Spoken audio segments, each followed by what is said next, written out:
got a little quieter. Can you hear me? There we go. So we'll get started in just a second. I'm waiting to get the confirmation that the recording is working, and then we'll get going.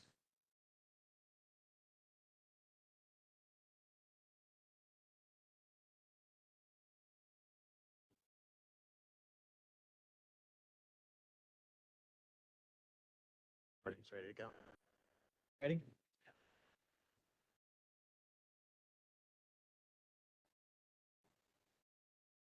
Okay, folks, we're going to go ahead and get started. Perhaps.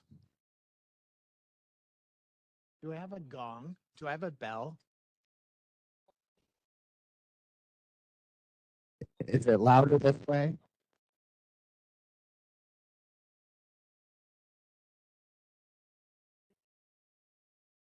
Okay, there we go. I got the louder mic. I think I broke this one in our technical working group last time, so this will work. Thanks everyone for coming out to our an informal public stakeholder meeting about ag to urban. This is our second one. My name is Ben Bryce. I am a special advisor to Director Bushatsky here at the Department of Water Resources. With me is our AMA Director, Natalie Mast, and online is Emily Petrick, who's Deputy Counsel for the department. I'll also note that we have other staff from DWR in the back, Garrett Ames and Nick Mason, who will be helping us out, as well as some other staff who are just here to make sure I don't say something stupid, and they'll correct me later. Some logistics. I'll note that this meeting is being broadcast via webinar and is being recorded. Excuse me. You all got an email since we did learn that there are some protests scheduled for today, so it's not surprising that we have a little bit lighter attendance, but for all of those who have joined us in spirit, so to speak, glad to have you with us. I'll point out that if any of you have difficulties with the webinar, this will be recorded and available to you later for your use, which includes, I guess, being used in the news. I heard myself on the radio doing what sounded like an interview, but it wasn't. It was just recording from the last meeting, which was good for my parents to hear. Odd for me. I'll say that we do hope that this meeting is relatively informal. So folks here should feel enabled to raise their hands, ask clarifying questions, both here in the room and online, and we'll get a mic to you. Of course, we'll always adjust that if we have to. But for now, we hope that this would be generally informal, though we do have a dedicated discussion portion at the end of the presentation that we'll certainly use. But if during the presentation you have a question, want to make sure that we're being clear, go ahead and go for it. Yeah, Terry Sue.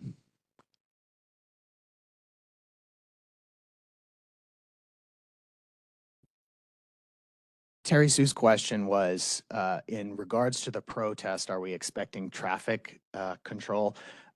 I haven't heard that. What I was told is that we expect that there may be some protests, and as part of that, there could be congestion or other things, and that folks, for a lot of reasons, may want to avoid the Capitol. And so we just reminded everyone that we have virtual options, although my understanding is that I don't expect that there's going to be any issues for us.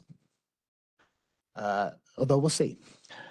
When speaking, what I would say is make sure to speak into the microphone that we'll provide to you, or I'll make sure just to repeat the question that you asked so that everyone online has the ability to participate. And then for those online, if you do have problems, you can email tickets at azwater.gov or use the phone number 602-771-8444, which I read for anyone who's just on the phone, but otherwise it's here on the screen for you. What we hope to cover today is to give you 3 updates. First, to talk about what happened at our first technical work group meeting last week. Also talk about some of the input that we've received from stakeholders, and to talk about the role of replenishment. And I apologize to everyone who's heard heard me go over that already, but we do want to make sure that we're being clear with folks when we talk about replenishment under this program. Then we'll discuss why the department's position is that ag to urban credit should be limited to designated providers. I'm sure we'll have plenty to talk about there. And then on the subject of portability, how that would work in an ag to urban program with designated providers. So first, our technical work group meeting and some changes to the webpage. You'll notice, for anyone who's been on the webpage lately, that the dashboard has been embedded directly in the dedicated webpage. And in doing that, you'll see that the assumptions that are baked into the dashboard have been are right there for you to see. There have been lots of questions about how we got to what we got on the dashboard. And so if for anyone who has questions about that, wants to know what those numbers are, they're available in the dashboard and it has been put right on the webpage. You'll also note, for anyone who's looked at the dashboard lately, that there's been a new 50% replenishment rate added. We talked about this in the technical work group.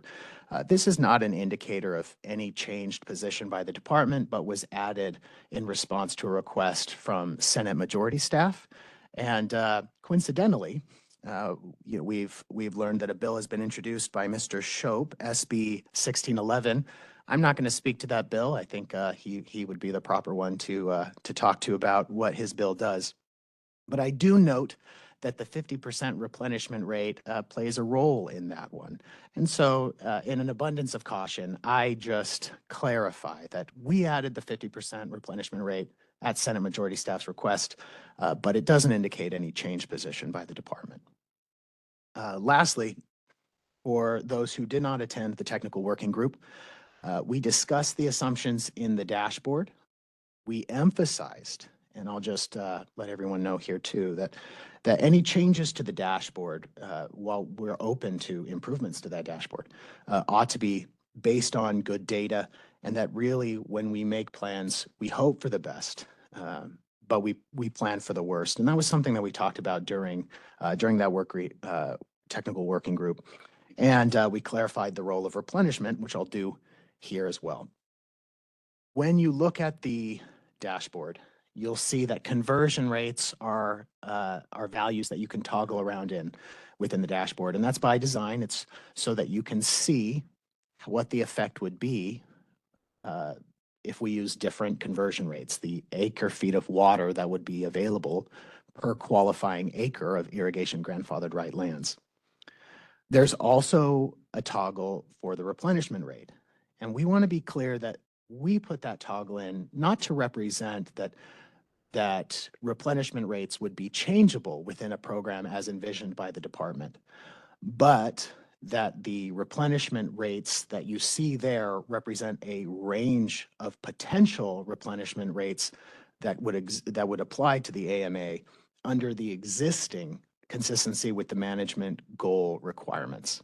So in an abundance of caution, I just want to be clear that we put that there as a range that we hope would narrow as we better understand what we can expect, but that it is not our intent to signal that lower replenishment rates or different replenishment rates would be required than those that are already required under our existing rules.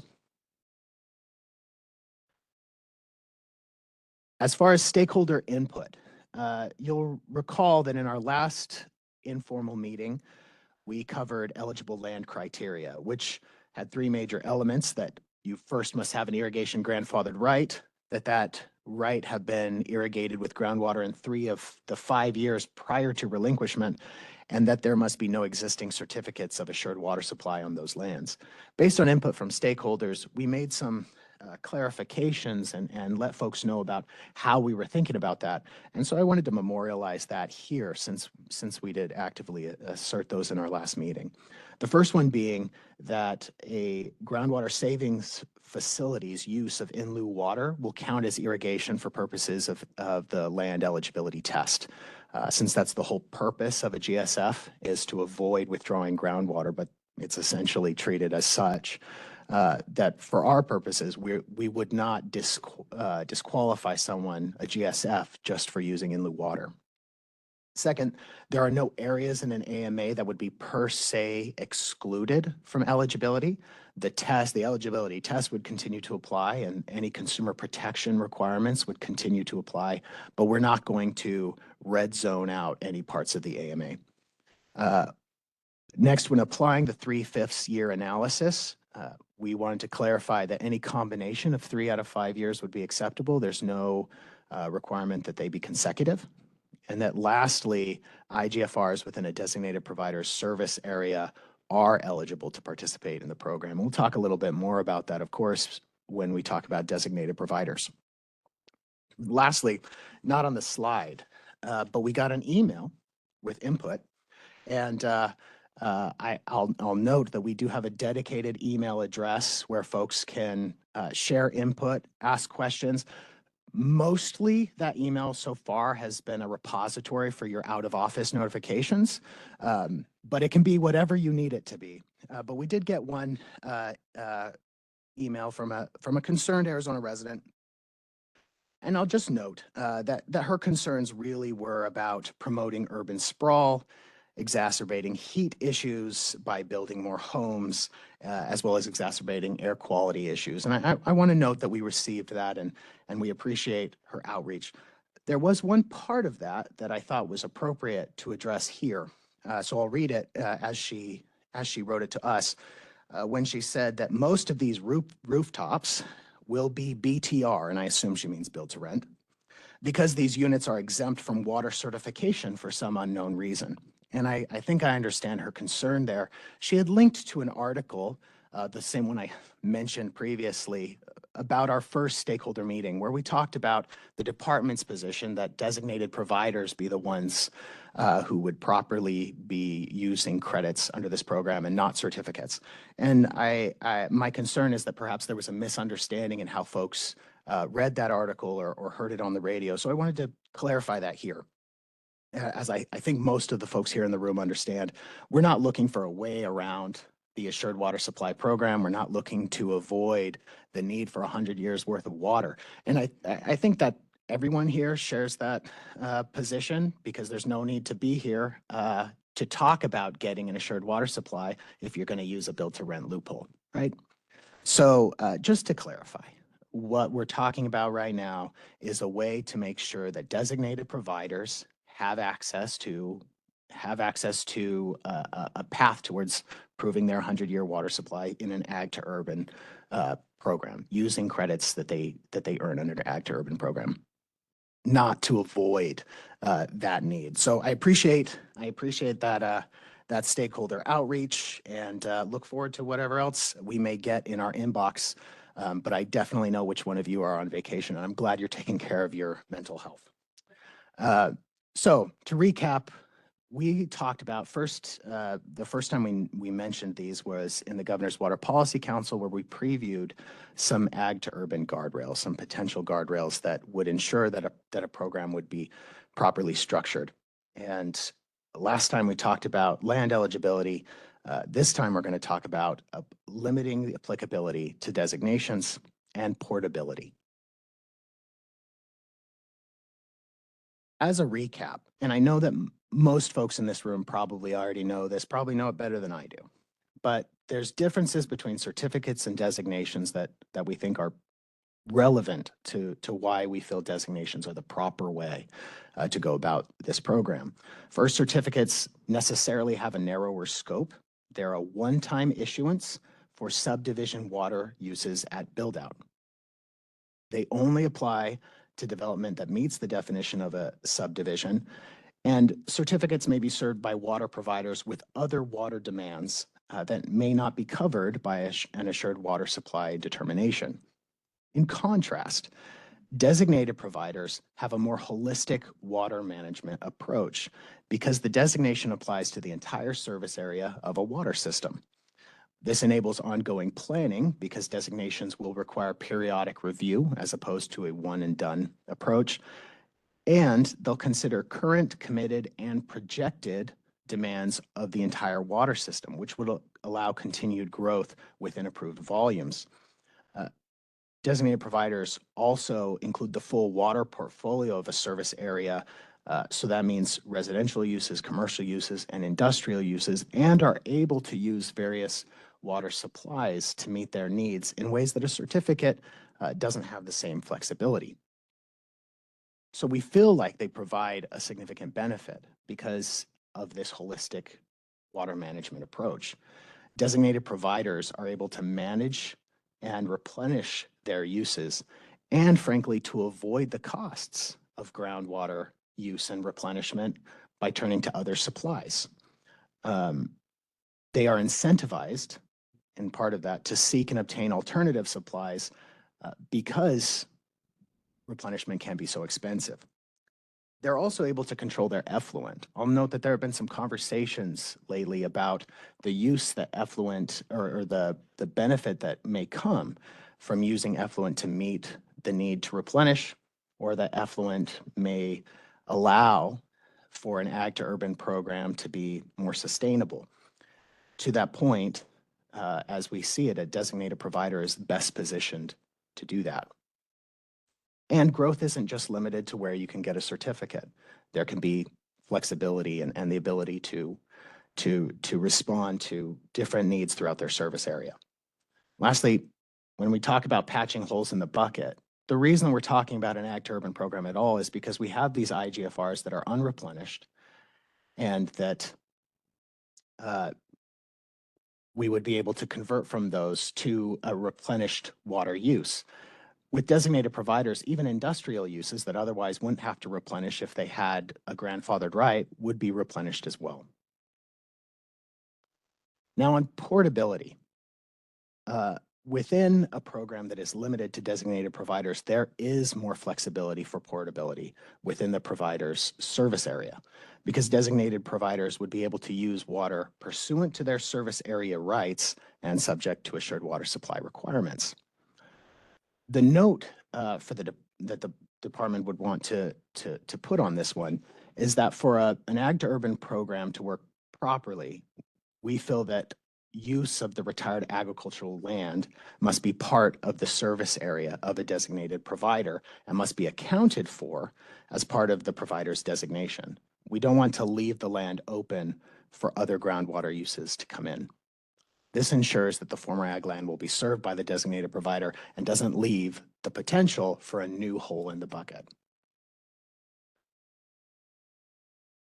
Now, I'll at the end of this, and there's not a whole lot here because we want to make sure we leave a lot of time for comments, and I'm sure there will be. This is one of the more controversial parts, I think, of what we've been talking about here. But before we turn to that, we have heard the comment that there's two things at issue here, that we have housing affordability and we have sustainability. We've heard that if the goal is housing affordability, then we have to expand this program to certificates. But if the goal is sustainable water sources, well, then we can keep it to designated providers. I think it's a little more complicated than that, although I appreciate the framing. Houses that are built under a certificate will still have to pay for replenishment through property tax payments from the CAGRD. And notably, they don't have the same flexibility that a designated provider would have to avoid those costs.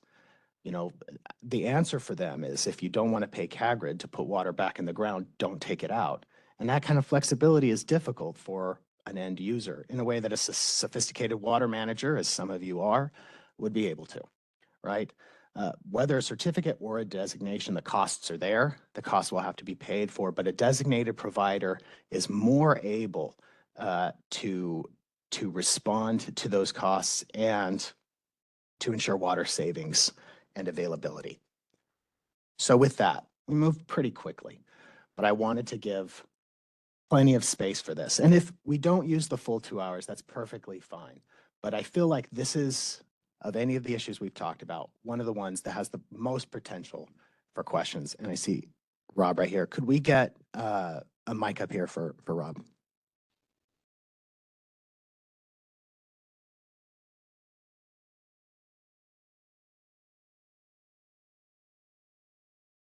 Thanks, Nick. Can you hear, can you hear me now? Yes. I've been advised that I mumble a lot, so I'll try to avoid mumbling. Could you roll the slide back a second? I want to make just some, could you go back to the, let's go through each of the slides because there's a couple comments on every one. You tell me when to stop. Keep going back. Okay, stop here for a second. No, the next one. The certificates, designations. There you go. So I previously, first of all, Rob Anderson Fenimore here for Home Builders Association. I previously acknowledged a number of these benefits of designations. There is a clear benefit, for example, in the way the accounting is done in designations versus the way they're done in certificates. What we end up in is locking up water allocated to certificates that doesn't get used. And in a designation context, your water portfolio is only being counted against water that's actually used. So that definitely is a benefit. And, ongoing planning, I would acknowledge that. The one thing that drives me absolutely crazy that I hear again and again that's just fundamentally wrong, okay, is certificates are one-time issuance and designations are reviewed. The purposes of a certificate or a designation is to allow for subdivisions to be subdivided. A subdivision that is subdivided under a designation is forever, just like a certificate is forever. Yes. The difference is that, yes, designations are reviewed, but they're, in essence, their ability to continue subdividing is what's under review. Well, that ability to continue subdividing is analyzed on a project-by-project basis in a certificate. A subdivision recorded under a certificate is forever. A subdivision recorded under a designation is forever. Yes. Am I making sense there? Yes, you do make sense. Because And I don't think you're wrong either. for the same reason that a designation would get revoked, you couldn't get a certificate. So this idea that certificates are forever and somehow that's a commitment forever, yeah, it is, but so is a recorded subdivision in a city. Okay. If you could go to the next slide. Yeah, and I will just to be clear, and thank you for the clarification, Rob. I don't think that our position is that the one-time issuance necessarily casts doubt on whether or not the 100-year water supply was properly proved. I think what it represents, or what we hope to communicate here, is that the ongoing need to continue to renew your designation allows for flexibility and growth and better planning and a holistic approach. Not, and to your point, which is well taken, not that that it would cast doubt on whether or not the supplies that make up the certificate are sufficient. But I'll move to the next slide.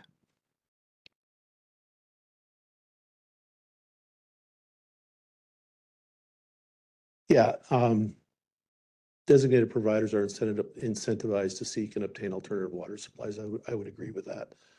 I guess I don't have a point on this one. Go to the next one. That's lovely. The one other point I wanted to make, and I guess it's a much prior slide. Okay. And you basically said that there's no areas are off limits from an eligibility standpoint. If you're going to limit eligibility to designated providers, you've created a geographic limitation because there are a number of areas there that are served by non-designated providers, and I haven't heard that any suggestion that they all would be served. I've heard that Buckeye is planning to apply. I've heard that Queen Creek is considering it. I don't think either of them have made final decisions or actually have designations in hand. So we're by one of the asserted benefits of limiting to designations is that we are going to have these designations, but we don't have them yet. So we're counting on something that's going to happen in the future that may or may not happen. And we know that there's areas that simply are not served by anybody who is planning to become designated. It would probably be helpful as part of the discussion that we understand what those areas are, because I think the department could probably identify that pretty quickly. And then I had one other comment that was really, really insightful, and I've forgotten it. I believe you. Yeah, it was just really. Go to the next slide. Go to the next slide. Sure. Yeah, again, I'm representing the Home Builders Association here. Housing is an important goal, and we are driving in some ways, we're letting water policy dictate how housing policy. And I think if you asked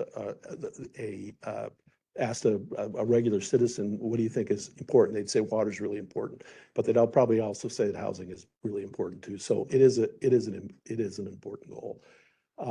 So anyway, that's all I have for now. Thanks. Thanks. Appreciate that, Rob. As someone who lives in a house, I share the appreciation for both. I think Terry Sue and then can we get and then Paul Gardner. Thanks, Paul. Okay, this is like the weirdest microphone. Can you go, Ben, can you go back one slide? Absolutely. I think that the thought that was in Rob's head might have been in my head, so I'm going to try to articulate it. And that's on bullet number 3. It says, water use on retired agricultural land must be a part of the service area of the designated provider, must be accounted for as part of the provider's designation. We do not want to leave the land open for another groundwater use to come in. Could you tell me exactly, I'm not sure I understand what that means. I'm going to defer to Natalie since she'll say it better than I will. I don't know that I will, but I'll try. This is Natalie Mast, Active Management Areas Director. Hi, Terry Sue. So the idea here is that when agricultural land is retired, the designated provider gets that physical availability credit incorporated into their designation.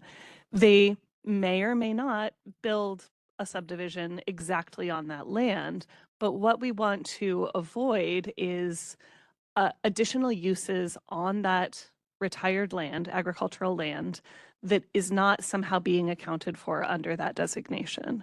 So if there are dust control measures that require water use, or if there is an industrial use that comes in on that land, we want to make sure that those water uses are being accounted for as well, to make sure that this doesn't lead to a net increase in total groundwater use. Does that help clarify what is intended there?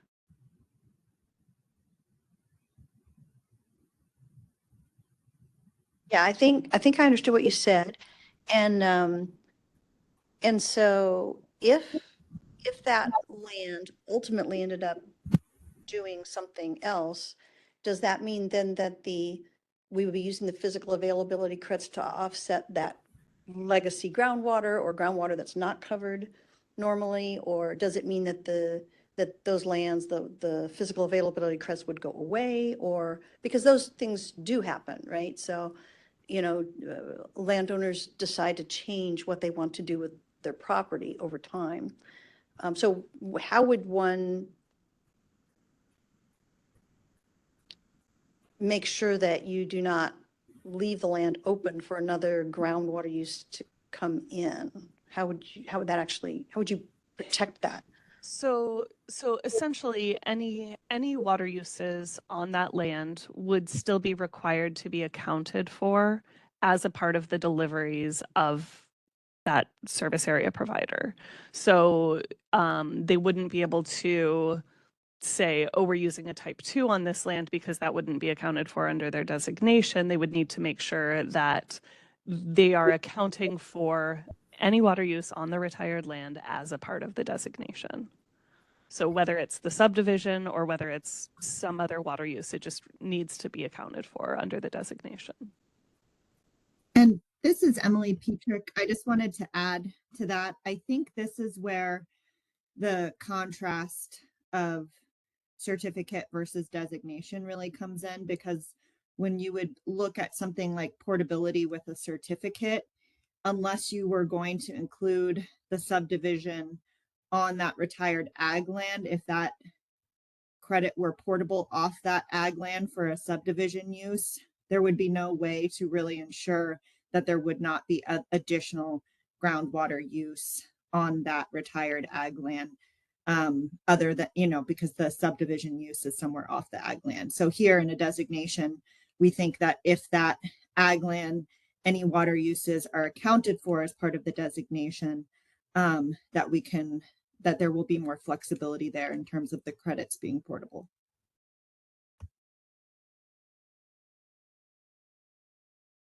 All right, then we can go to Paul Gardner, and then after that, Alex had a question. Paul Gardner with the town of Queen Creek. So I have a couple questions. Has the department overlaid, for example, if Buckeye was to be a designation and Queen Creek was to be a designated provider in EPCOR, and if Arizona Water Company in the area, what is our hole left as far as lands that are ag lands that aren't going to be covered by future designated providers? Have we looked at that? Do we know, is that 20%, 40%? We are working on some additional analysis in that exact thread. I know that that remainder that's not very close to designated providers or those kind of potentially designated providers that you mentioned is small, but I don't know the exact number off the top of my head. Perhaps that's something that we would be able to focus on in one of our technical group meetings and kind of get into the weeds of that GIS analysis. Sorry. Has the department ran a number across all the lands? For example, if you were to use the 50% number of how that would impact, you know, how much is not recharged versus what needs to be replenished? In other words, or is the other 50%, is that consistent with management goals? So the percentages included on the dashboard, and Ben said this, and I'll maybe try to say it a slightly different way. The percentages included on the dashboard are really just included as an assumption. Any groundwater use that would be used under this program, the way ADWR is looking at it, would have to be made consistent with the management goal. What we've seen in the past is that folks meet consistency with the management goal in a variety of different ways, and that typically doesn't end up being 100% replenishment. And so the percentages on the dashboard were really just intended to be able to play around a little bit with what those percentages might end up being of replenishment under our standard of consistency with the management goal. Okay. Then I guess the next one is that on the dashboard, we're using a 3.8 as kind of like a peanut butter effect of ag use, so that you can see and play with it. So for example, in Queen Creek, if we were to look at our farmland that we have left, we might be at 4.5 or 5.5 acre foot. But if you're doing the conversion rate, are we going to be using the 3.8 or what the actual use was? So the 3.8 acre foot per acre of agricultural groundwater use for the Phoenix AMA, yes. I'm just double checking Yes. the numbers here. So what the 3.8 that you're referring to, just for clarity's sake, is the assumption built into the dashboard of groundwater use by eligible agricultural rights in the Phoenix AMA. So it's 3.8 acre feet per acre that those ag rights are using of groundwater. That is, again, kind of just an analysis assumption. So if this program were to be implemented, that number is just something we're using to understand how things are changing over time. We're not necessarily using that number to calculate credits. I think the intent here is that the number of credits would be a flat acre foot per acre number across the AMA. But I think there could be some additional discussion or suggestion there. And then I felt like this the Price is Right or whatever. I'm trying to Jeopardy push in and get in. My last Sure, question. you have a question if you want. Yes. So my last question is this. Queen Creek is trying to become designated. We need a water supply that we currently don't have that we're trying to acquire to be able to put into the bucket. And we may be like 2 to 4 years out before that is pledgeable. So the question comes in, if this is only for designation, this is really not going to help us at all. And I have ag to urban people that had what we call all had analysis, but not certificates that are just kind of hanging out there. So if we're trying to get this jump started through a designation only, then what happens for Queen Creek, we're just sitting there doing the same thing and just trying to build out what we currently have that have certificates. We need some sort of bridge to get us there. Whether we need to sign a paper and say, hey, if we're going to use ag to urban, we will within 5 years become designated because we think within 5 years we'll have pledgeable water. If not, we're just going to be out. And so the ability for us to become designated is about the same ratio as the department updating its demand calculator. So I just throw that out is when the demand calculator gets finished, we'll probably be designated at the same time. But that's our bridge that we really need to get to for it to become applicable for Queen Creek. We need something to get us there. If not, this is just another nice to have, but we can't implement. Paul, could I ask a clarifying question from you? It sounded to me, and maybe this was just an idea in the moment. If that's the case, please let me know. But it sounded like you were contemplating, as part of this bridge, I think you called it, pledging certificates to a future designation. Did I hear that right? Is that a concept that you've thought a lot about, or I'm curious what you're thinking about there? I think we're trying to look at, depending on what, I think we need to understand the replenishment requirement and what is deemed consistent with management goals. In other words, is if groundwater of any amount is going to be able to be used without being replenished, we need to know what that number is, and that would help us on the certificate side, because then we would know what our delta is to make up the difference. If it's 100% replenished, we just need to know that. If it's 75% has to be, we just need to know that number. And then we can work that out because we know how much effluent we're going to produce off of that, and then what is the gap.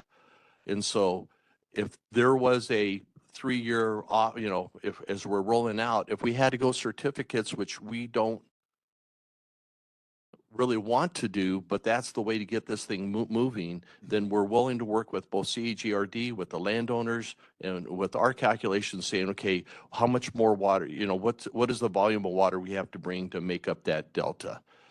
And we just need to know. So the issue we are looking at on the legislative side, we have numbers that we can work with.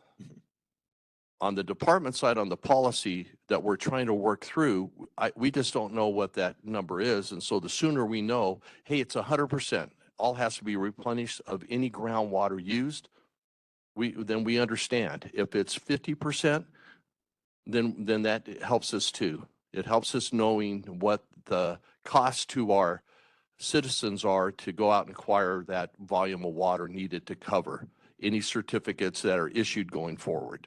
Got it. Thank you. Appreciate that.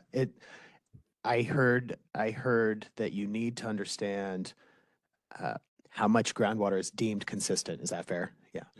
What I would say is, and I'm really glad you said it that way, because I'm hearing language from 1611 or 1611, which is Mr. Shope's bill. Again, I don't intend to speak for him, and I hope I do justice to his bill, but my understanding is that there are indexed conversion and replenishment rates, and that can be chosen by the applicant, the program applicant, and that if you pick a high conversion rate that is indexed to a correspondingly low replenishment rate, and that if you meet that replenishment rate, I think the lowest is 33% perhaps. Excuse me. Yes, thank you. Thank you, Natalie. This is why I bring Natalie and Emily. Okay. Flip it. But there are index conversion rates and replenishment rates. And if you meet the replenishment rate as set out in statute, that is deemed consistent with the management goal. That is not our approach. Our approach is that 100% of your excess water has to be replenished. Now, how much excess water do you have? That you all will know better than we, because when you're deciding what water to use and you decide that groundwater is going to be part of that, then you can use extinguishment credits if you have them. You have perhaps groundwater allowance you can apply towards it. And so in that way, you can reduce the amount of excess water that you'll be required to replenish. But the current structure that exists, that folks are already familiar with, will continue as we are thinking about this program. I hope that's clear, and that we would not assert that any amount is deemed consistent with the management goal, but instead, as you withdraw groundwater in the same way that you do now, you would still need to determine what your replenishment obligation is according to the rules. So if the model showed you had a 10 million acre feet saved on the ag to urban conversion, none of that 10 million acre feet, if we continued in ag, is going to be deemed usable for as a water supply and deemed consistent with the management goals of getting to safe yield. Are you saying What I'm hearing. So I think something I've kind of wrestled with here is the different criteria under assured water supply. And so the focus of what ADWR is talking about is really focusing exclusively on physical availability. It's not proposing to change how consistency with the management goal is addressed.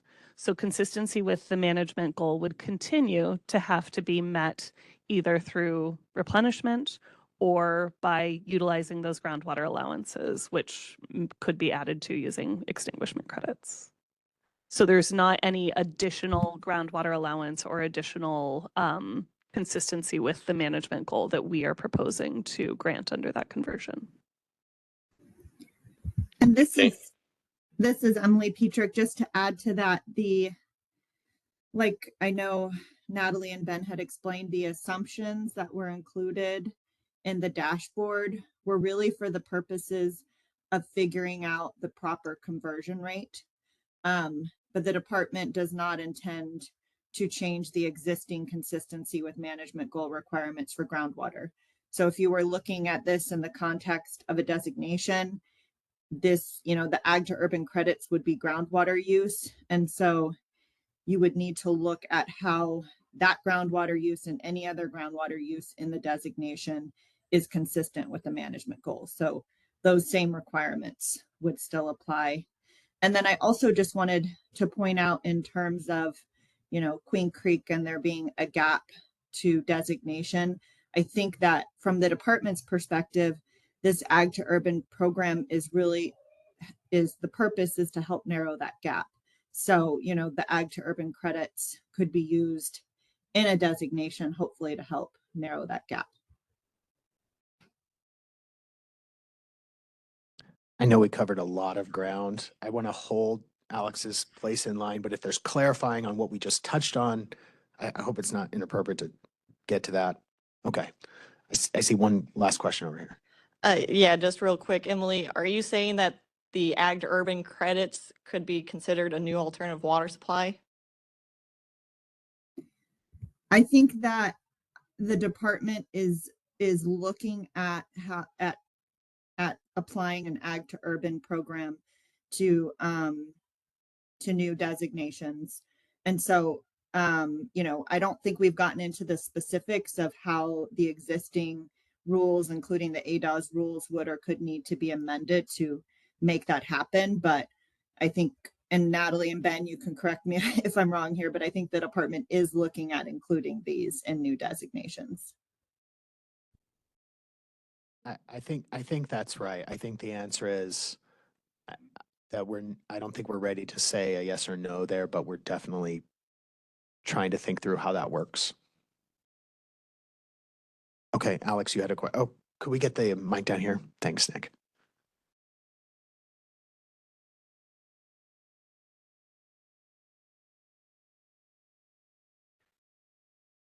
Thank you. I'm Alexandra Arboleda with the law firm of Gamage and Burnham, and I'm here representing Cowley Companies and Harvard Investments. And I have two comments on the two guardrails that we're talking about today. I have some additional thoughts about some of the questions that have come up in some of the discussion, but but probably can only remember two things at one time. So I'll We can start always with come that. back, yeah. I call follow up like 5 times a meeting, so. Yeah, so starting on the issue of limiting this to designations, to designated providers. I feel like we need to step back and look at what is the problem that we're trying to solve here. So we have a whole lot of land with irrigation grandfathered rights that is currently actively being farmed.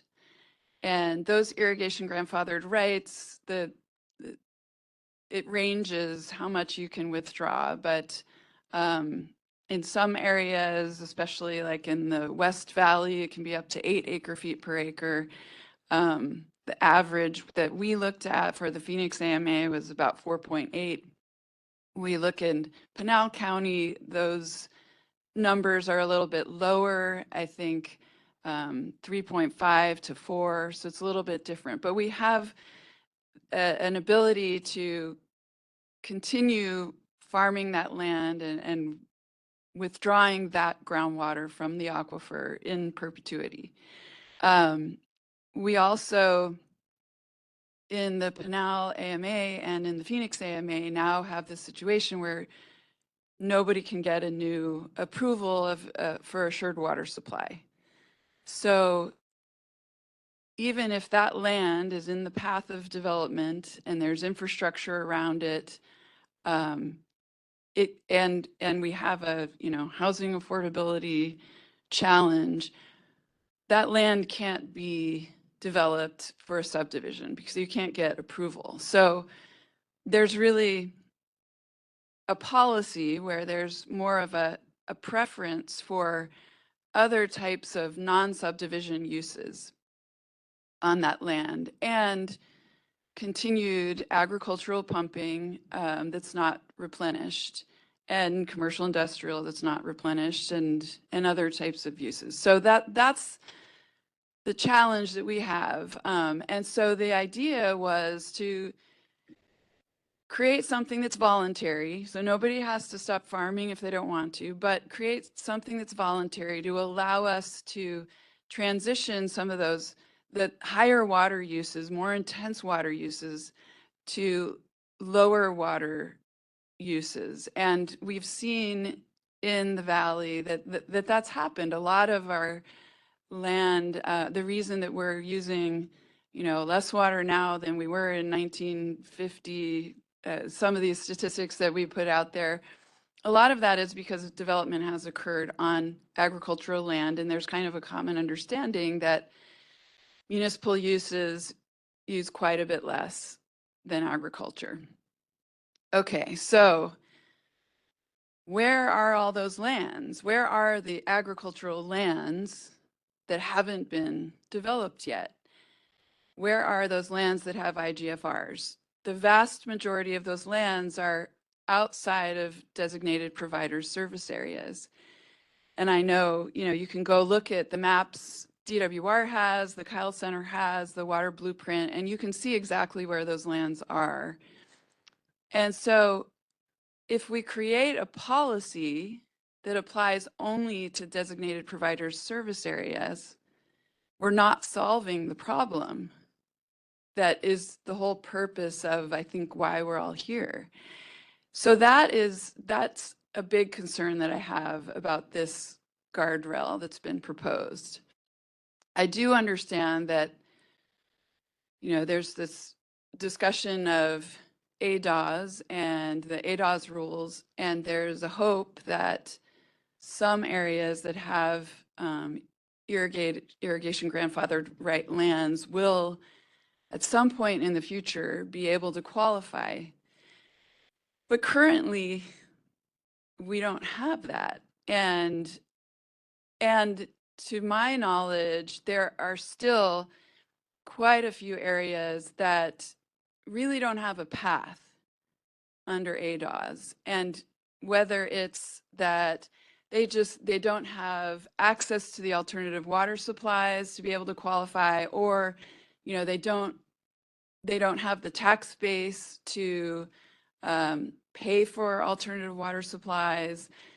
There's a lot of different reasons why they may not be able to qualify for ADOS. And so then all of those lands won't be able to qualify under your Ag to Urban proposal. And so this is why we, you know, when we were talking about this last year, we thought it should include areas where you can get a certificate of assured water supply and where there's a different pathway to ensure that you're using alternative water supplies and replenishing the aquifer and doing this development consistent with the assured water supply program, consistent with achievement of the management goal, and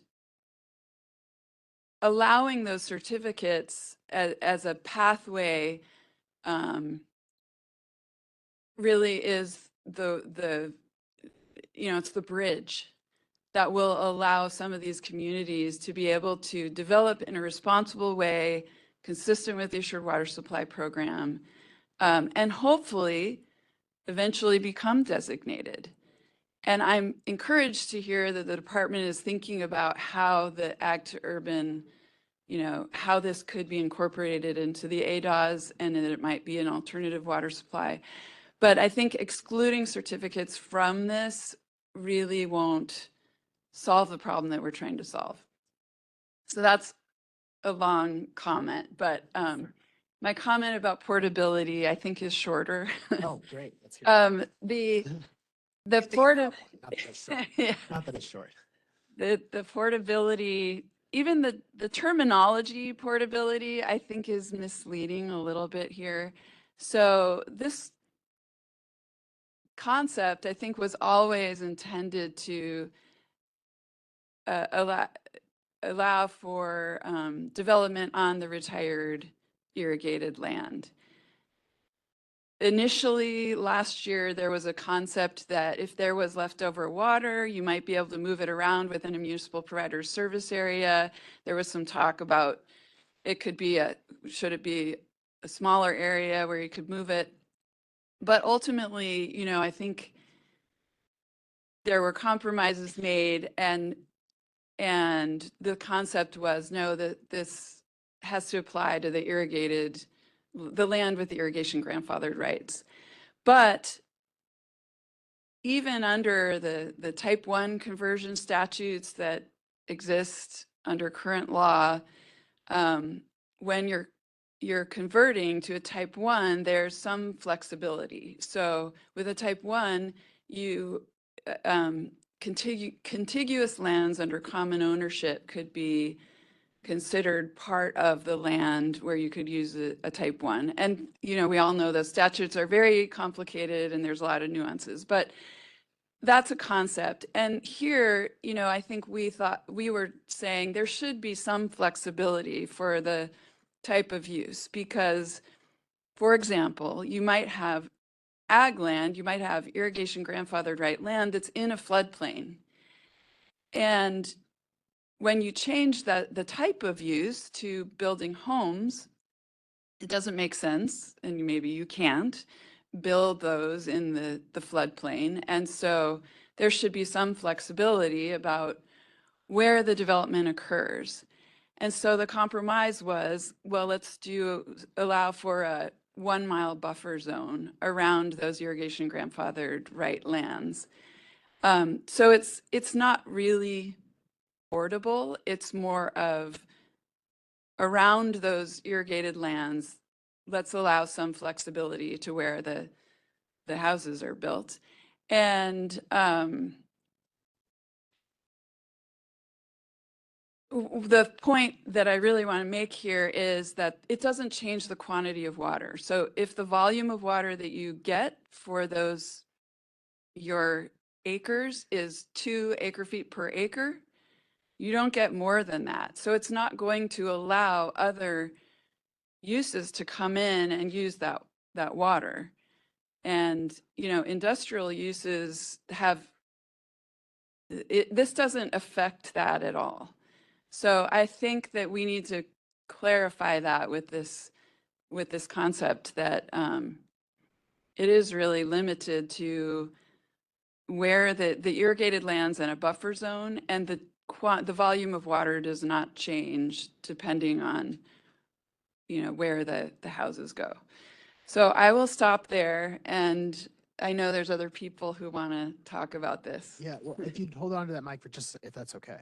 I want to make sure I'm trying to take good notes. I want to make sure that they are good. To the last point you made, clarifying that the quantity of water doesn't change, I think you're exactly right. That no matter, assuming portability, that the credit, the physical availability credit that you would get under this program is not going to change based on where you go. I think we're all on the same page. If we're not, then I am in trouble. Okay. To the other points you made. So you had said it's important to limit development to the land, or at least what I wrote, to the ag land. And then you talked about the mile buffer. Makes a lot of sense when, especially if you talk about building on a floodplain. Do you think, I think in the context of certificates, that makes a lot of sense to me. Do you think that changes in the context of a designated provider with service area rights and their ability to pump within their service area that currently exists? Do you see that being and if you haven't thought about it, that's perfectly fine, but I'm wondering if you have, and how you think that interplay works. So we're definitely not opposed to allowing that water to be moved within the municipal provider service area. I think that was initially how we envisioned this working, but there was some pushback on that and compromises made. But if that is where the department is going, we certainly are not opposed to that and would be supportive of that. Can I jump in line here? To Alex's point, so on the portability, the one, I have thought about that portability in the context of a designated provider. And this was the incredibly insightful point I was going to make earlier that I forgot about. I'm glad we. Which is that utilization of the credits in a designated provider is likely to be greater and higher than it is in the certificate context. If the credit then is handed over to a designated provider, they can use it however they want to use it. They'll fully utilize all the credits that they have in their portfolio. Whereas if it's tied to a certificate, it's probably going to be less. So I'm not taking a position there. I'm just thinking I think that's probably the likely outcome if you limit things to just designations versus allowing certificates. I think you're going to see lower utilization at the certificate level than you would see in the designation. Got it. My other question for you, Alex, is you talked about certificates providing a pathway, and I think you used Paul's term too, a bridge. We've definitely heard that one, and I puzzled on this one last night a bit because I was trying to figure out what that bridge looks like and whether that is a conceptual bridge, a hope, or if there's really a way that folks have started to envision certificates arriving at designation. I hope I'm being fair. I hope I'm not being unfair by saying it's a hope. I don't mean to cast aspersions, but I just want to make sure I'm following how you're thinking about that. Whether you're seeing certificates being available under this program as a means that could in the future be utilized as part of the designation, or if you see something more formalized or more intentional about getting to designation. So I'll respond, and and I don't know if Paul might want to as well, Certainly, yeah. I've been because both here. I think he probably could respond in more specific detail as a, anyway, my response is, yes, we do see it as a bridge because someone who has ag land, for example, in the West Valley, Mhm. currently, they can't get a certificate of assured water supply. With this program, then they could get approval and could move forward right away, immediately, with getting approval for their certificate, building their subdivision.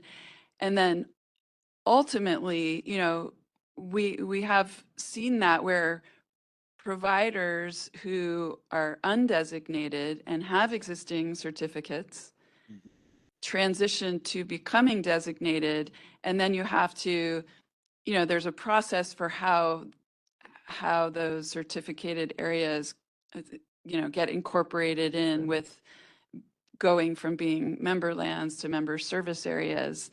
And so that's how I see it as a bridge, and that it would be incorporated. But I don't know if I know Laura has some comments as well. So there might be some other people who could respond to that. Fair enough. I appreciate that. And I know, Warren, you had your hand up. Rip Billingsley's online. Dave Roberts is too. So I guess I'll just, well, yeah, you can have, I guess I just wanted to make sure that I was following. And I hope I'm not misinterpreting you but it sounds to me like we're not envisioning something more guaranteed than currently exists, which is that there could be the potential in the future, is I think what I'm hearing you say. Okay. All right. Let's go online for just a second for these folks who have been very patiently waiting. We'll start with you, Rhett, and then we can go to Dave, and then we'll pick up here in the room with Warren. And I think I saw a hand in green back there. Yeah, Terry Sue. Then we'll go to Terry Sue. Nick, could you make sure to unmute? Yeah, Right. it looks like Rhett Billingsley was left the meeting. So the next hand raised would be Dave Roberts. Yeah, let's go to Dave, and apologies, Rhett, if you watch this later. I'm sorry. Hello, this is Dave Roberts. Can you hear me okay? Yes.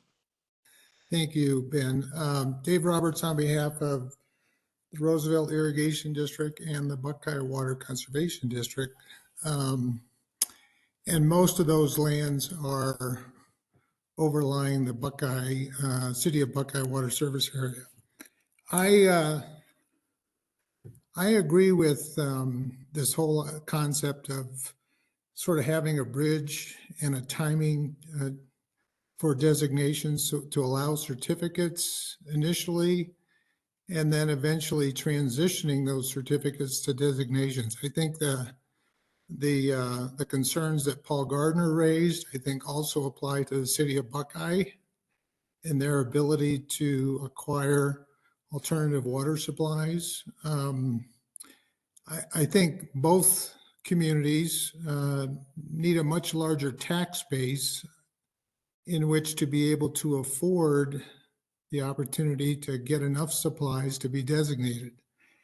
And so I think this transition to designation is really something the department needs to look at. And I think there are some ways the department can ensure that that's actually going to happen and not be a hope.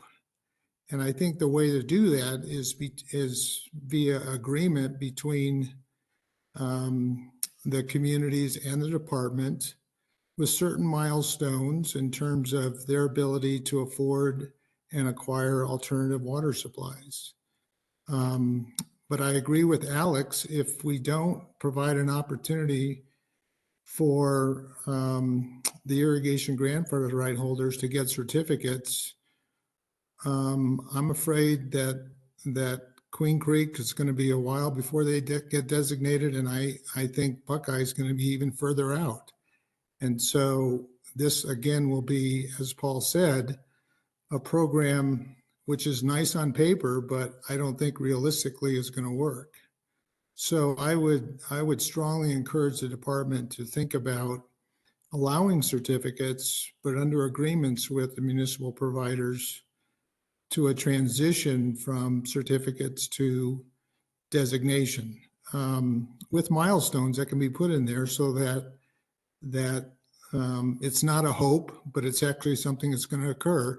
And largely, it's going to be because the cities will have a larger tax base in which to be able to acquire water supplies and also build the infrastructure to put those water supplies to use.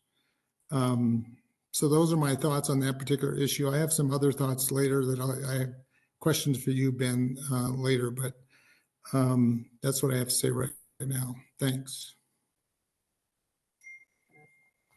Got it. Thank you. I see Rhett's back on, so we can go to him.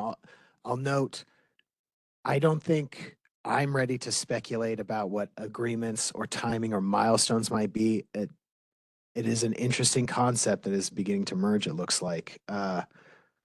So thank you, Dave. Let's go to Rhett. If you could unmute him, Nick. Hi, Ben. Billingsley. I actually don't have a comment right now. I don't know what happened with the hand raise, but I'm just listening. But thank you. I'm just glad you're here with us. Thanks. Me too. Warren. Thanks. Warren Tenney with AMWA.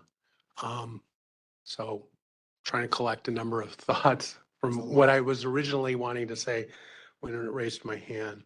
I think I'll start by just kind of going back to a comment that Rob made initially, and that is that of trying to point out that there's not, in his mind, not much of a difference between when a certificate is issued and that with a designation based on the review over time and such.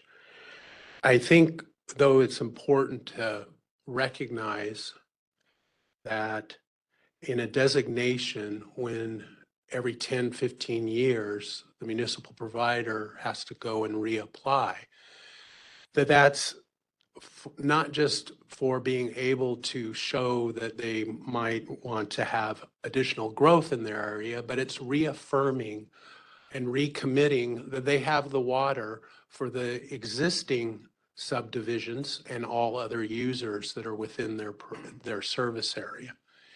And while I can appreciate the idea of I can understand where Alex and Paul and others might be coming from on this idea of issuing some certificates as a bridge, it still is, how are you issuing the certificate? If it's for a one-time, how do we make certain that there's going to be that water for over the next 100 years? Another thing that comes up from the conversation that's occurred so far is about if the agricultural land is able to produce if the IGFR that was tied to the agricultural land, which uses more groundwater and that we're anticipating urban use to use less, but still, what was it tied with as far as the ag conversion rate? When would that agricultural land had not, I'm sorry, not conversion rate, but the natural attrition rate would have been? And that's something I know was brought up in the technical work group. It was something discussed quite a bit, but that's another thing that we have to just keep in mind of recognizing that at some point, that agricultural land was going to, that IGFR was naturally not going to be used anymore. And so it's just something to be factoring in to make certain that all of this works within the Insured Water Supply Program. I think also with the discussion about replenishment,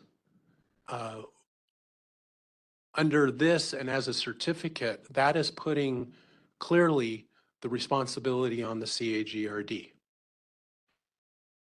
A benefit of pursuing this through designations and including new designations is that that it shifts from just looking at replenishment, but being a little more emphasis on the consistency with the management goal, which means that the municipal provider has a role in that. And there is likely, we've seen, at least historically, that municipal providers who are member service areas will do pretty much anything that they can to make sure they're not going to end up having to pay GRD to do replenishment. And again, there's that in the whole incentive and such. So I just think that's a really important part of the designation. And again, in regards to the bridge, I can appreciate the reasons for that, but I just really caution of if you're going to be constructing that, to make sure that there's actually something at the end of that bridge. You know, I know various folks have different recollections and look at history in different ways. But I personally, in recalling the discussions back in the 1990s with the GRD, that was a bridge to designations. That didn't necessarily happen that way. And so I just caution that when we start talking about a bridge, it's got to be pretty ironclad and make sure that it actually gets there. Because I see what this is trying to do, and what I think is positive is trying to provide a way to be able to enable through ag to urban an incentive for designations for providers that are currently not. And then just finally, I think then the question is, if those areas, the 4 water providers that have been already identified that are undesignated do become designated, then again, how much land is really left here that is necessary to even be considering, you know, that would be incorporated into this? Because, hey, if we can get the bulk of it, as Dave mentioned just now, there's large amount of this land that we're talking about is in Buckeye. And so that would be great if they could get a designation and utilize this, that accomplishes a lot of what I have seen or what I've heard is the goal of this program. Emily, Yeah, this is Emily Petrick. I just wanted to add on to some of the comments here related to the bridge to designation. The ADOS rules, you know, are intended as a pathway to designation. And I just wanted to put in a reminder that you know, that pathway already, you know, grandfathers in groundwater use and certificates, unbuilt certificates as of 2023. Providers can add, you know, additional effluent supplies to support growth. And in addition, what we're looking at here is an ag to urban program, you know, to potentially help complement the ADOS pathway that's already there. So I just wanted to put that forward in terms of the discussion on, you know, the bridge to designation or pathway to designation. thanks, Emily. And I'll clarify, I don't think we'd thought about adding a formalized bridge, but as it emerges today, I wanted to make sure I understood what that concept was. So appreciate that. I think we've got Terry Sue in the back and then Dan Jones online. All right. Thank you, Warren. Here we go. Okay. So I think I want to kind of clarify things perhaps in my own mind, and maybe this will help others. If I'm understanding this program, what this program really does is allow people to pledge a certain amount of groundwater in their portfolio from a physical availability perspective. And whatever the groundwater allowance is that you have as a designated provider is what it is. And so I think when we put that little replenishment toggle on the thing, it kind of gave people the impression that that was directly linked to the extinguishment, or not extinguishment, that's not right, the relinquishment of the IGFR. Correct me if I'm wrong, all this is really allowing us to do is include some groundwater in our designation that is not going to be subject to modeling and that would be otherwise maybe be considered not physically available in the model. Am I interpreting that correctly? I think the way I would say it is very similar in that when proving your assured water supply and making your showing that you have the financial capability to provide that water, that the water is of sufficient quality, that it will be continuously available, that it's consistent with the management plan, that it's consistent with the management goal, all those things continue as they are. In the context of proving that the water is physically available, we are looking at options for closing or patching holes in the bucket, unreplenished agricultural lands, and using that in your showing of physical availability. So, Go ahead. okay, no, go ahead. I don't want to stop. Oh, you. yeah. Well, I was on a roll. Yeah, sorry about No, that. I really was. I think I was closing up. So to your point, we're not changing the whole thing, but just in terms of when you got your assured water supply program elements, we're just going to focus on physical availability. This is really credit towards physical availability, and that Right. all done up in a bow. Right. Yeah. So that doesn't, there's not a, hey, you only have to replenish 50% of your demands.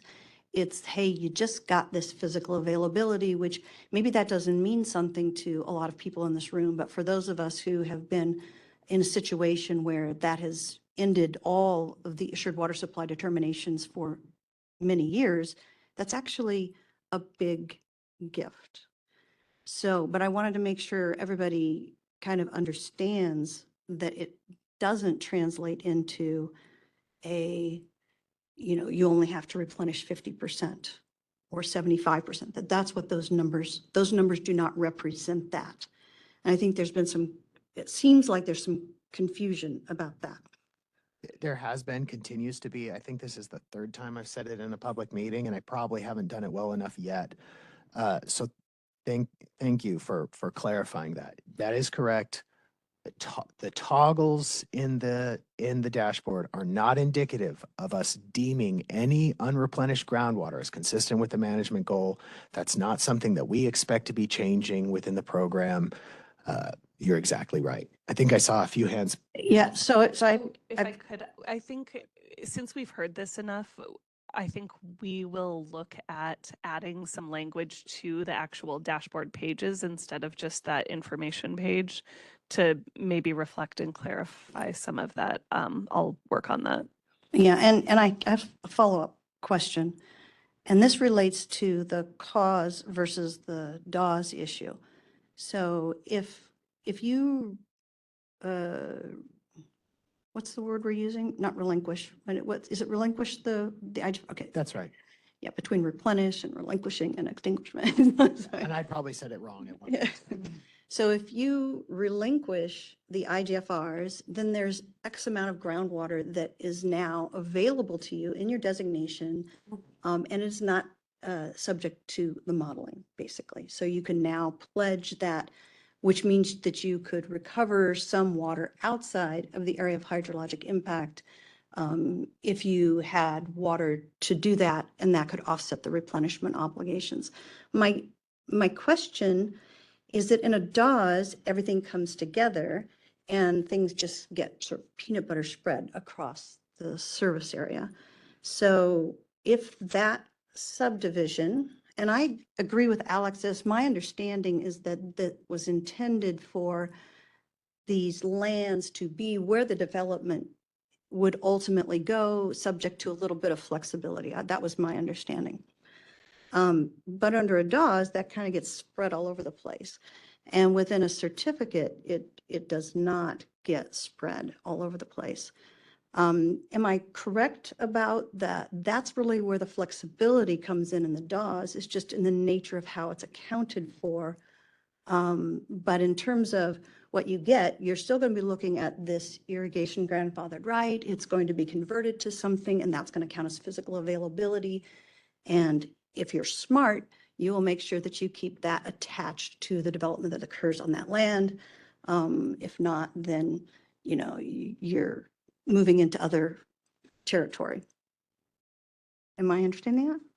Yeah, I'm calling out to Emily to stop me if I say anything dumb right here. But as you're talking about that, I think that's right. That we've certainly, when we started talking about this program, the idea being that we're converting ag lands to urban lands, right? And then as we started looking at designations and the service area rights that come and how designations work, we started to realize that it got a little tricky in that way. And so yes, that's where the flexibility is, but it's not changing any other element of that program. And I think you're right. If you're smart, and I sure would hope so, that we'll see development on those ag lands, of course, but I think that's right. Yeah, and then the last thing I want to talk about is this when Rob articulated these differences between cause and DAWs, and I kind of have a similar viewpoint. What I like to say is, we're going to provide a sustainable water supply. It doesn't matter if it's a cause-based system or a DAWs-based system. And we're going to do the same thing that we would do.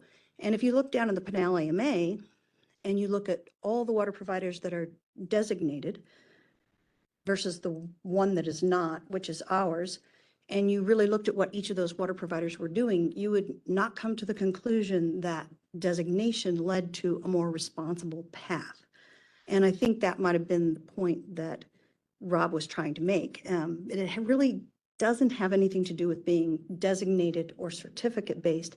It depends on the resources that the water provider has. It depends on the geographical assets that the water provider has. It depends on the maturity of the community. It depends on whether or not they got a CAP water entitlement or not. And when I think about Buckeye and where they're at in their journey, you know, I mean, they started with like a beaker of CAP water, right? So it's little wonder that Buckeye has yet to be able to cross that precipice.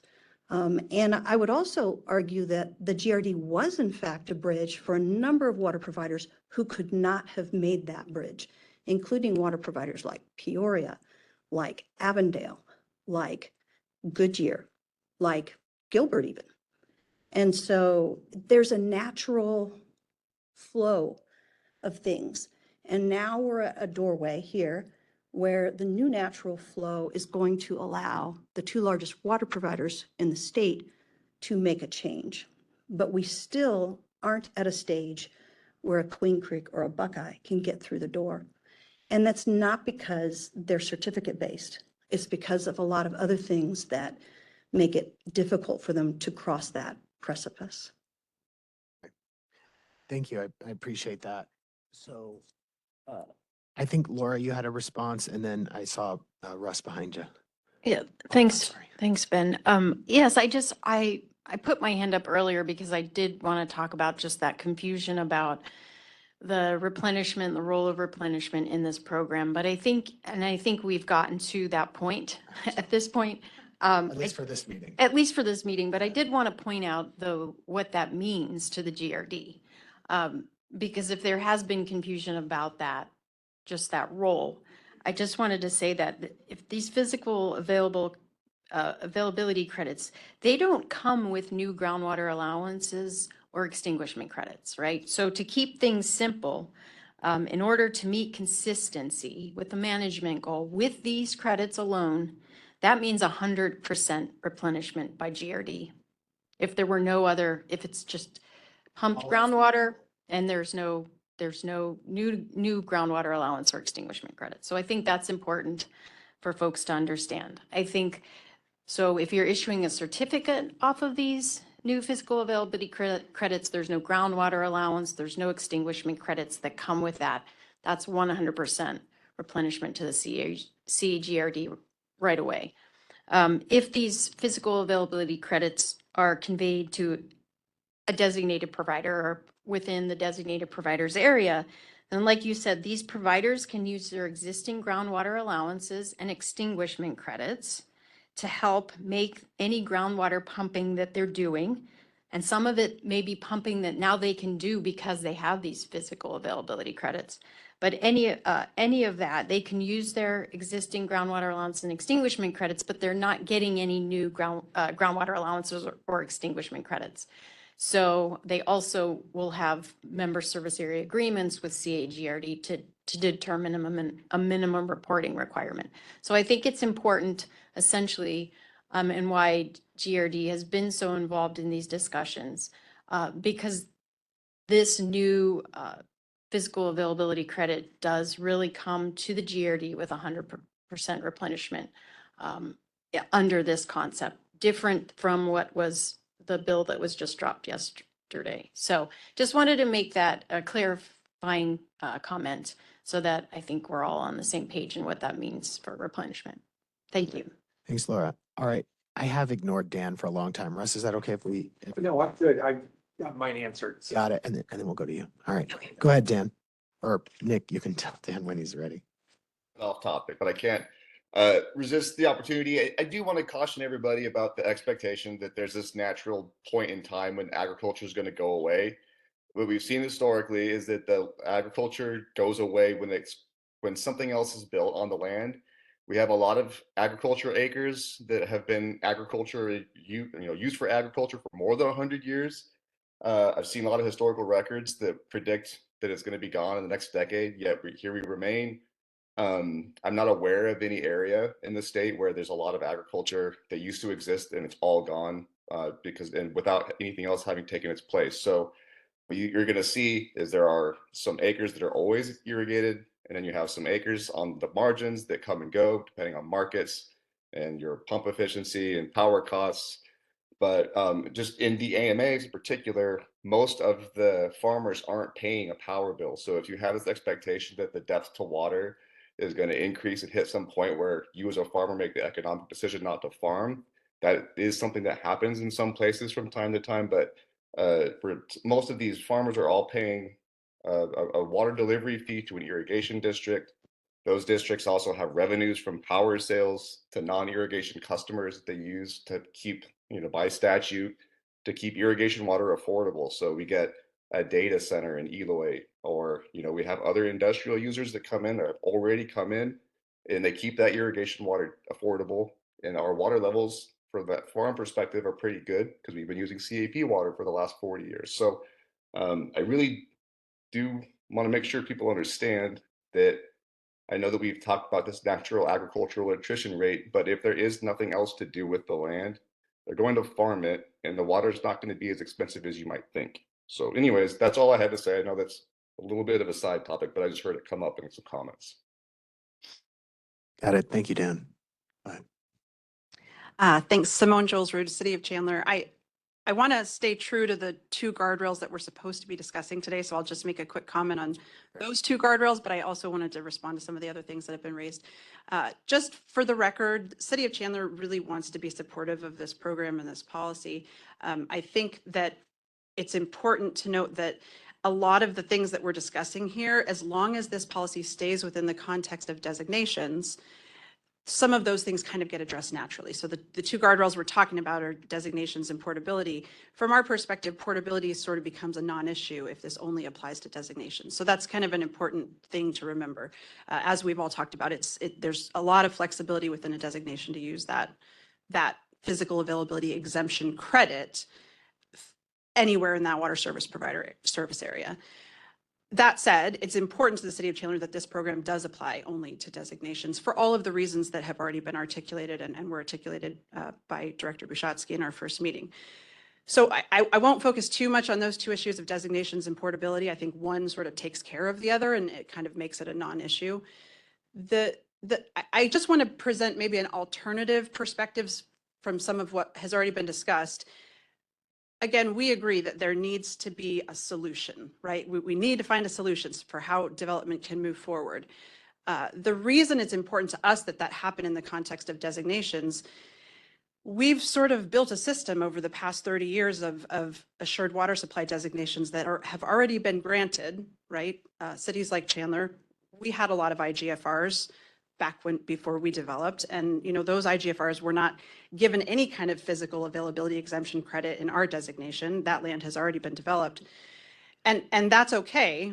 But what is important to remember is that there's water underground that's not groundwater. There's a lot of water that's been stored underground over the past 30 plus years especially by existing designated providers, but by the water bank, by tribes, by lots of different entities, right? There's over 10 million acre feet of water stored underground.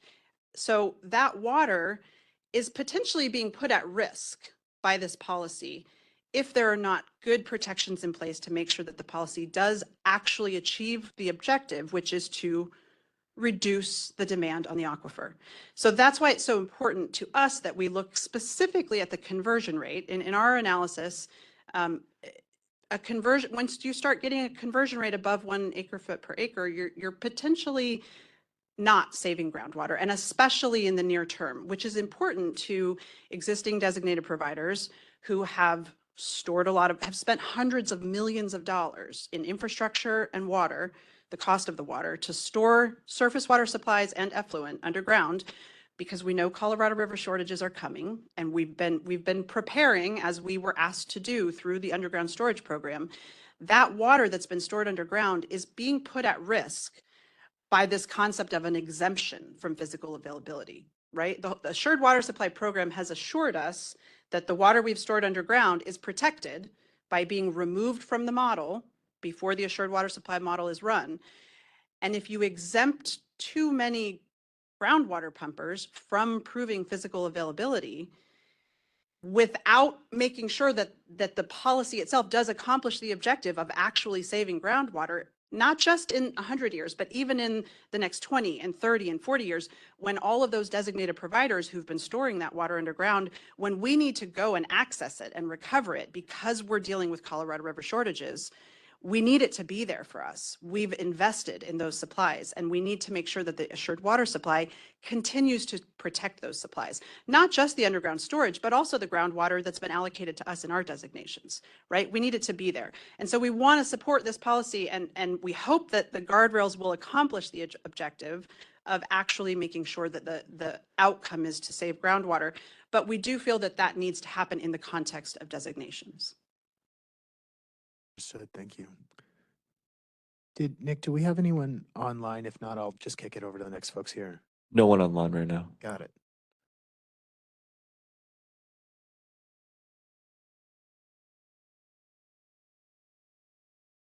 Hi, I'm Nick Vanderway, West Valley farmer and landowner.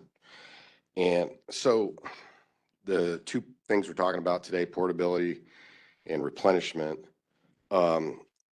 I wanted to, get back to what was the whole purpose of this ag to urban idea, was to incentivize, ag land to convert to housing. And so that's a good goal, but as a landowner and a farmer, I'm finding it hard how any of that's incentivizing me to stop using my 6 acre feet with, if I'm only going to get 1 acre foot of credit. I don't, that's just, even the status quo model in the, in the dashboard shows 3.8 acre feet, which, many of us said last at the technical working group was way underestimating. Even with a 25% replenishment, that's a 2.85 net use per the model. Well, if you give 2 to urban conversion, that's a nearly an acre foot of savings. I mean, it's like, everybody knows you're going to save water if you convert ag. Okay. So, and maybe I just need to sit down afterwards with somebody who knows this better than me, but I don't understand why, if we're saving the water, why we got to put it back in. I mean, I'm not replenishing my irrigation. If I'm pumping 6, I'm using it. If I'm getting an incidental recharge of 1.5, 25%, there's 4.5 that went. So again, the natural savings is there. we all know it. I don't understand. So, and I know you got, before I got up, everybody said, well, we beat this to death. I'm like, well, I still don't understand. And I'm, one of the people who you're targeting, you're trying to get me to convert. So I think it's important. And then, it seems like if we're now going only designated, I mean, typically in Buckeye, our model was certificate is the way things were going. If we're not going both methods, I'm just, I'm not an expert here, but it looks like, it kind of feels like, and I don't want to be rude here, but a cram down of the ADOS program on Buckeye. And, I mean, we need flexibility. I'm not the city of Buckeye. I'm just a farmer, landowner. I can't develop right now because of the moratorium. So I'm just going to keep farming. So let me just ask a direct question here to anybody. How does this, the way we've talked here, where it's designated only and you've got to replenish, how does that incentivize me as a landowner? Got it. I think I'll start by touching on one of the questions you raised as you were coming up to that. If the water savings are there, why do we have to put the water back? And it reminds me, I was in this terrifying little period at the end of law school, after taking the bar, waiting for my results, and I was just watching my savings account drop, right? And I was really lucky that someone backed into me because otherwise, without the insurance payment that came along, I don't know how I'd have lived. And because when you're living on your savings, there's nowhere to go but down, right? And the reality is, I mean, frankly, right, we're living on our savings when we're living on fossil groundwater. And it wasn't until that first paycheck from a real law job that I was able to look into the future and say, okay, maybe we're going to make it, otherwise I was going to go do construction or something. I had kids at home, right? It's the same thing here, right? We're not quite at our last $5,000 in the bank, but goodness, we're going to get there if we're not careful. So if the water savings are there, if we're taking less out of savings than we otherwise would, I think that's a good thing, right? That's a really good thing. But there has to be a point where we move into, right, what the goal here is, which is sustainable, safe yield, right? That's by 2025, we were supposed to be there, right? So that's to answer your question, right? If the water savings are there, why do we have to put it back? That's why consistency with the management goal is a thing, right? Because the idea is to move us away. And there was a lot of policy decisions that were made about groundwater allowances and extinguishment credits and grandfathered rights that are all tied up into that. I don't have to walk. Everyone here is not. You all know better than I do, but that's what's going on, right? So then to your question, what's to incentivize you? Right? Well, what we're trying to balance is more than just incentivize as much conversion and growth as we can, but to make sure, to Simone's point earlier, that when we are doing that, when we are making that, when we are incentivizing those changes, and when we are changing from a use that can vary and can react to the markets to a firm use, right? Times of plenty and times of less, people need to drink, right? People need to live, and those residential uses, pretty firm. So if we're going to make those kind of conversions, we want to make sure that we're doing it thoughtfully. We're making sure that we're seeing the results and we understand how those impacts are going to be here in the next 5, 10, whatever years and essentially into the future. So what's to incentivize you? I hope that at the end of this process, and we are not at the end, that we would have a program that protects those things that we're trying to protect and still provides for agricultural folks who wish to participate, the option to do so voluntarily. I think is the way I'd answer that. I don't know if I don't hear Emily trying to correct me, so I think that's right. Yeah, I think that's right, Ben. And then I would just add that, the credits that we're talking about here for an ag to Urban program, these are credits that are going to be used for assured water supply. And that is a consumer protection program, and it's meant to ensure that home buyers have a 100-year assured water supply. And so that is something that ADWR needs to carefully evaluate when we look at this program, when we look at conversion rates. We need to make sure that it is something that we think can be part of an assured water supply determination. Thanks, Emily. Terry Sue, I see you again. I should have given you a byline on the presentation. And I'm sorry, I didn't catch this gentleman's name. I'm sorry. Nick Vanderway. Nick, nice to meet you, Nick. to I'm meet Terry you. Sue, yeah. So I would say that the biggest advantage that you guys would have under this is the physical availability that it grants. And I think in the Phoenix AMA, they have not lived under this, what I call the tyranny of the model until recently. But the granting by providing physical availability gives agricultural lands a significant advantage over desert lands. As a water provider who would like to become designated within the designation, it gives us some portability that we wouldn't otherwise have.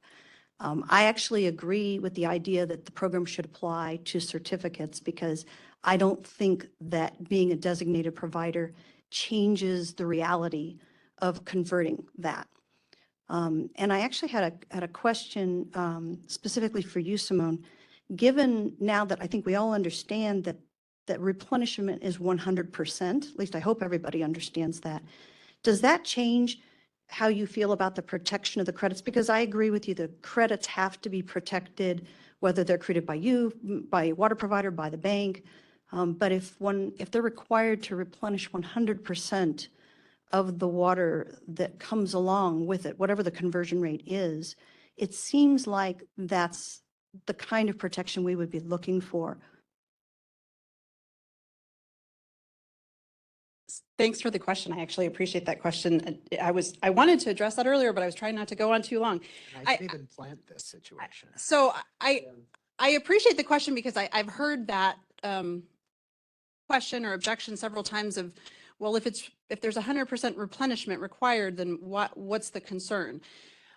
I can only speak for the city of Chandler. I know one of our concerns, if this were to apply to certificates, not designations, it's not so much of a concern with if this policy were only to apply to designations. But while the GRD does do its best job, and I know that this is a board policy that there's always an attempt to try to replenish as close to the location of pumping as possible, I also know that the reality is that that's really not possible a lot of the time. And so, you know, I'll just give the example of Queen Creek. So Paul mentioned that they're working towards an ADOS. If this were to be limited to designations and Queen Creek were to use a physical availability exemption credit towards their application in their alternative pathway to a designation, that physical availability exemption credit that's going to apply to their designation for their service area. They're going to be replenishing, in theory, within their service area. It's going to be local replenishment that's happening in the same place where the pumping is occurring, which is very important for a neighbor nearby who's worried about protecting the groundwater and the surface water supplies that we've stored underground to make sure that we don't have local areas of aquifer decline as a result of a certificate that is relying on the GRD to replenish their pumping, but the GRD is going to replenish that pumping 50 miles away. And so it doesn't actually have any positive benefit for the local aquifer. I don't know if that answers your question, but. All right, it looks like Warren's got a response over here, and then I see Nick, and then Rob. Oh, and I'm sorry. Did we see a hand over here too that I missed? Okay, and we'll come hit you next. All right, go ahead. Warren Tenney again with with AMWA. Want to just to kind of reinforce what the department has put forward as why on wanting to limit this to designations. I think a lot of the comments have indicated how a lot of issues could be less of an issue under a designation, and put together the guardrails. I just, and I wanted to use the comment that Terry Sue had made earlier about GRD and the bridge. And the examples that she gave, which are correct, are of municipal providers that were member service areas of the GRD that then it enabled them to move forward in getting their designations. That's similar to what is being proposed here, is that Act to Urban would be one more thing that could help move as a member service area rather than putting it all on the GRD. I think there's fewer examples of member lands with certificates becoming designated. And I think that's why that's why I was stressing the importance of that. If we're going to be talking about issuing some certificates, how do we make sure that that actually ends up becoming a designation? Because historically, that's not necessarily happened, or it's been difficult to see. I just want to emphasize again that at least in the Phoenix AMA, and I'd say to some degree with Tucson AMA from some of my experience down there, designated providers have been investing. They've had the reason to invest in resources and the infrastructure to provide the water security, not just to their homeowners, but to all the businesses and industries that are there. That is a huge benefit of having designations. That's what we have gained, and I think that water security that the designated providers here in the Phoenix AMA has provided is a ripple effect that enables an economic development to occur even outside of those designated providers, because people outside of Arizona that don't understand all of our complex water management rules see that Arizona has water. And therefore, we need to keep making certain that whatever program we're moving forward or what we're developing doesn't do anything that weakens that water security. I also just want to throw out, because I know of time, I think it's real important that I have appreciated how the department has had this meeting and the one before to allow for this just free-flowing conversation and throwing out different ideas and such. I do look forward, and I'm assuming that we'll be talking also about other guardrails, including the one on the timeline, because I think it's real important that as we're talking about this program is to have a real good, serious discussion about, should we have some type of sunset date on it where we can revisit and see, is it doing what we had anticipated it's going to do? But along with that timeline, I think because of other issues that have been brought up from natural ag attrition rate and that all debate over what really is the right amount to look at, and various other reasons, I think it's important that we also have a discussion about what is the time associated with those credits, or how are they calculated? Is the credit for 100 years? Is it for in perpetuity? Or if it was going to naturally attrition anyway, should there be some lesser amount?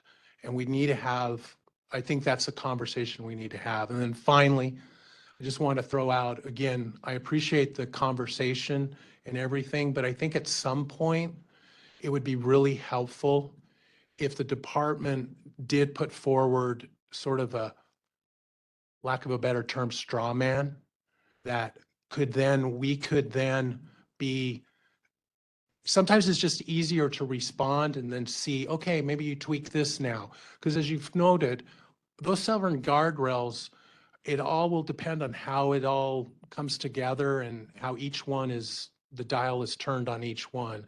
And so having that, since we already have Senator Shope's bill, which is claiming to do, save water and all of that, it would just be helpful if we had something also to, you know, where the department is saying, this is how the department sees that this program could actually save water, and then us all then, yeah, beating it up. But I just think it would be extremely, just want to throw out that suggestion.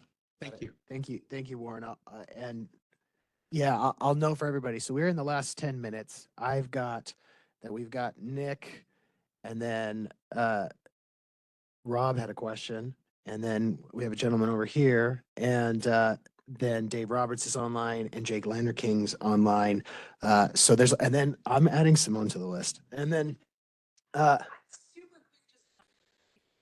let's hear it. Yeah, okay. But then we'll stick to the list. I'm not trying to jump the line, but just to add to that list of the straw man, I think the 7 guardrails it would be helpful to have that straw man proposal. But part of that, which I think is still a really point of confusion for me, which came out of the technical work group and is part of the SHOP bill, frankly, is this concept of, is the conversion going to be based on the volume in the IGFR, with the assumption that all acres in that IGFR have been, just because 2 acres have been irrigated within 3 of the past 5 years, doesn't mean that all of those acres were irrigated in 3 of the last 5.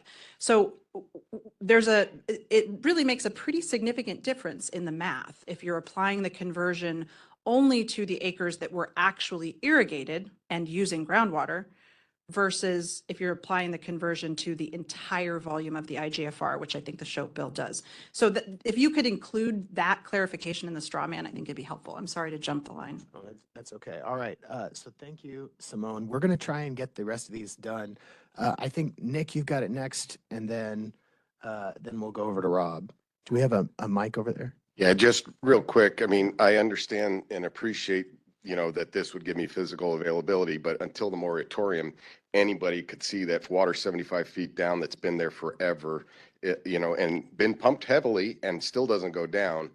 I would have gotten a physical availability. So we'll talk offline to see if I'm wrong on that. And then talking about the savings, I want to welcome you to the Bank of Water is in Buckeye. This is where a large, as you know, and Arlington, absolutely, all the way, the city of Buckeye, where it all drains, the whole state drains there. This is where the water is. So our water situation is different. Understood. Thank you. All right, go ahead, Rob. Just really quickly, I realized from Simone's comment that I should state our position on these two topics. The first one, on terms of designation versus certificate, we obviously support this is on behalf of Home Builders Association, supports the ability to use ag to urban in the certificate context. It's very important for a couple of different reasons. One is getting going sooner rather than later. That we are already 2 years into a moratorium, at least in the Buckeye area, and in a year and a half in the rest of the area, and that has meant that we have a very significant shortage of land and land eligible to be developed, and we're seeing land costs soar. So we'd like to get going sooner rather than later. Also, lots of unknowns about the ADOS program and future designations create some uncertainties that we'd like to get going on. On portability, we haven't had a really strong position on it, other than there needs to be flexibility in the program. We've supported the approaches that were in the bill last year, and there are some benefits in the designation content for portability, but the key is, I think, on portability, that it be as flexible as possible. Thank you. Got it. Thank you. All right.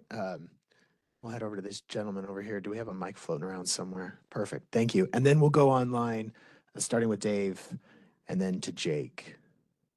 Great. We got 2 mics for you. Yeah. Okay. I just need one, and I will be brief. What Nick said. And also, I left home today. We were running 5 heads of water on my alfalfa farm. My son and my grandson and the helpers using about 2 acre feet an hour. We're the scoundrels that were using about 25,000 acre feet, my family down there a year on alfalfa. But we have too much water. We are the water bank. We're right at the end of the funnel. And I'm just an old cowboy, but when you talk about portability, I assume you're talking about moving the water around, right? So if your modeling works, you need to be more flexible. If the modeling works, that the water can be left in the ground in one spot and used in the ground, out of the ground in another spot if they balance. You need to be more flexible on the, and I hear that everybody's, oh no, that's never going to happen. But why? Why is that not going to happen if you leave water in the ground in one place and you take it out in the other and it doesn't affect your safe yield situation? And that can be done, I assume, if your modeling is correct and right and efficacious, then do that. Then make the portability more flexible, like the gentleman over there was talking about. Make the portability more flexible. We're washing water. We're in the waterlogged area as Buckeye is. We're supposed to get, because of our salt content in our water, 2 acre-feet a year just to leach the salt out of our ground. So that's basically, we could use, according to the rules, 9 acre-feet. We don't. We use about 6 1/4 acre-feet on our alfalfa every year. And, but the portability, and if it was more flexible, it would solve, I think, a lot of the problems of people wanting to build on their land. And I represent a bunch of absentee landowners that've been there for years. They don't want their water taken away from them. Thank you. All right, I'm gonna go online to Dave, and then Jake, will let you close us out. Thank you, Ben. I wanted to respond to the concerns that Simone raised about groundwater that the city of Chandler uses and their credits as well. And then also Warren's on behalf of the MWA members, and this, what appears to be an insatiable desire to have this limited just to designations. I support designations. I support that we should head in that direction. The question for me is the timing of it. We're talking about 2 relatively young municipalities, Buckeye and Queen Creek, relative to their ability to acquire the necessary supplies to be designated. I don't think the physical availability credits are going to solve the problems for designation for those 2 areas. I think they're going to need more than that. So to me, it's a question of timing. As I mentioned in my previous comments, there needs to be a bridge to allow certificates to be developed first, so that both of these communities can develop the tax base in which to be able to bond against and to be able to afford that. It was easy for the AMWA members and even the city of Tucson and some of the providers in the Tucson area to get designated because they either had allocations of CAP water, or in the case of many of the AMWA members, access to the SRP water that went on those lands that they serve. So it was easy for them. It's much more challenging to get designated for Buckeye and for Queen Creek, given that they don't have access to those supplies. So we're going to need a workable program. And the reason why we're going to need a workable program for Simone specifically and the AMWA members is, if you look at the Roosevelt Irrigation District, it pumps over 100,000 acre-feet per year from within the AMWA member service areas. And that includes the city of Chandler. Every year they pump over 100,000 acre-feet. I think that's twice as much as what SRP has pumped in the last 2 years. And that pumping is going to continue to serve those RID farmlands unless we come up with a workable program that allows growers like Nick Vanderway, who's in the room, to be able to develop those lands. Otherwise, groundwater continue to pump out that precious groundwater and the credits that Simone has stored. So we need to come up with something that's workable, and I think allowing certificates with a bridge to designation, with agreements in place with both Buckeye and Queen Creek and maybe other providers that has some milestones to meet in order for them to be able to afford to put in the infrastructure and acquire the water supplies to get fully designated. So those are my comments, Ben. The other comment I wanted to make, or a question for you, is whether or not you've had any conversations or direction from the director about what we're going to do about the water in the waterlogged area relative to the Ag to Urban program. Thank you. Thanks, Dave. So I'll turn to Jake in a second. Just to respond to your question, we've certainly started to talk to the director about how to think about the waterlogged area. I don't know that we're quite ready to roll out. I mean, we've been just giving you portions of the straw man. So today was a straw head, I guess. We'll include that in the final straw man, I'm sure. But yeah, that to your question, Dave. Yes, we have started to talk with the director about that. I don't know that I'd be ready to roll that one out quite yet. We'll turn to Jake, and then we'll have a few thoughts to end on. Thank you. Can you hear me? Very quietly. How about now? Is that any better? It's better. It's on a continuum. Okay, I'm kind of shouting go. to my laptop here. Well, thank you, Ben, Natalie, and Emily for sitting up front and conducting this meeting on such a tough topic. And thank you for all the work behind the scenes. Your approach is very thoughtful, and I can tell you guys have put a lot of time and energy into it. There's been a lot of really good discussion here today on this difficult topic, and I'm really appreciative of that as well. I don't want to get into the weeds on a whole bunch of it, but I did want to just express a couple of thoughts. I do think that it's really important to note, even though ag attrition is not something for today, it came up a lot, that ag attrition has historically been due to development, not in spite of development. So using historical ag attrition, we're maybe a little bit flawed. So just something to note and something to think about when farmers say they're going to continue to farm if they can't develop. I also just wanted to mention, I think having a designation of assured water supply in the state has been really good. There's a lot of really good water management benefits there, and we've talked about some of them.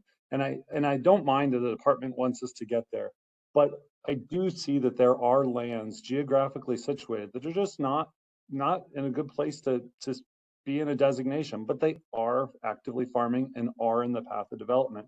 So I really do think a bridge concept, or not even just a concept, but actually getting to a place where we have a bridge firmly on paper and regulation, something we can all agree on is going to be very valuable to this. So thank you very much for your time, and thanks everybody for the great discussion. Okay. Oh man, Warren, you're gonna kill me. If you can keep it to 2 minutes, and that will be the end. All right, great.